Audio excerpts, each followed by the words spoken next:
All right, so welcome back. We are now coming to the end of the customer value optimization process. Just to kind of go all the way back to the beginning, we started with determining product market fit. We started out making sure that what we're selling is something that our market actually wants to buy. That was critical, and just being able to speak to that ideal after, that desired end result in the form of a statement of value, that in and of itself can improve conversions and grow companies.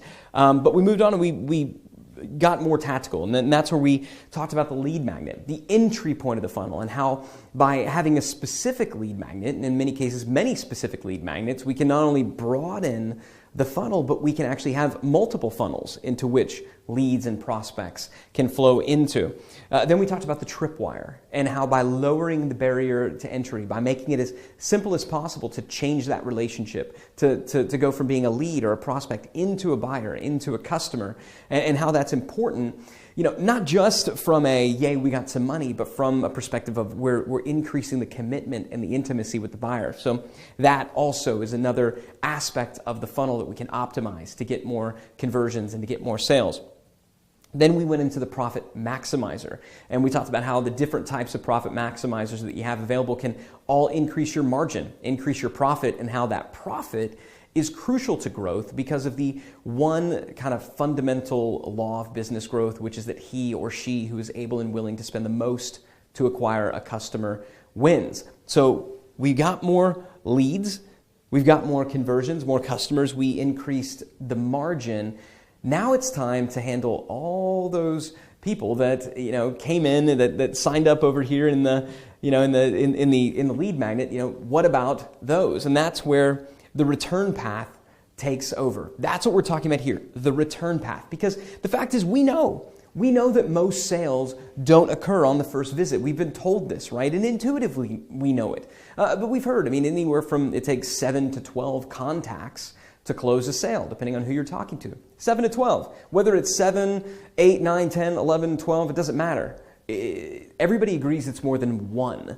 And so if you want to maximize your sales, if you want to grow your company, then you need to maximize the frequency at which you can get people to come back. Not just getting them to come back because they didn't buy the first time, but getting them to come back because they bought the first time and they need to buy a second, a third, a fourth, and a fifth time. And that's what the return path is all about. And that's why, frankly, you must follow up. And that's why we optimize the lead magnet back in step 2. By optimizing the lead magnet, we have as many leads as possible to follow up with. Also by optimizing the tripwire and by optimizing our core offer, when we determine product market fit, we optimize the number of buyers that we can follow up with and hopefully get them to become multi-buyers. So you can see how each step has built upon another. You can see how by tweaking this and tweaking that and tweaking that, the end result, what we get, even small little changes, even if we don't double, the end result is significant. But the big point that I want to make about follow-up and the return path is that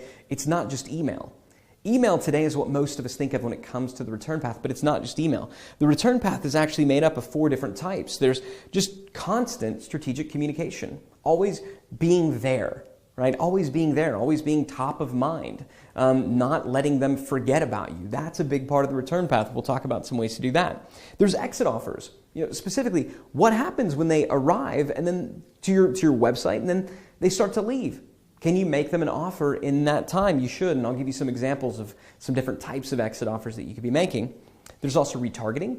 Retargeting and remarketing, if you're not familiar with that, it's a fairly new traffic concept wherein when somebody comes to your website, you can have advertising follow them all around the internet. If you aren't familiar with it intellectually, you've probably experienced it, and it'll be fun to talk about that and the role that it plays in the return path. And then, of course, automated follow-up. The thing that everybody thinks of and the thing that I think we're probably better at than most. We're going to give you our system and even some examples for how to do that. So we have a lot to cover in this particular module. This is, out of all of them, probably my favorite because while the profit maximizer has the greatest opportunity to impact your profit margin, almost nothing will increase sales and the size of your business faster than this, faster than the return path. So with that, let's dive in and talk about the return path.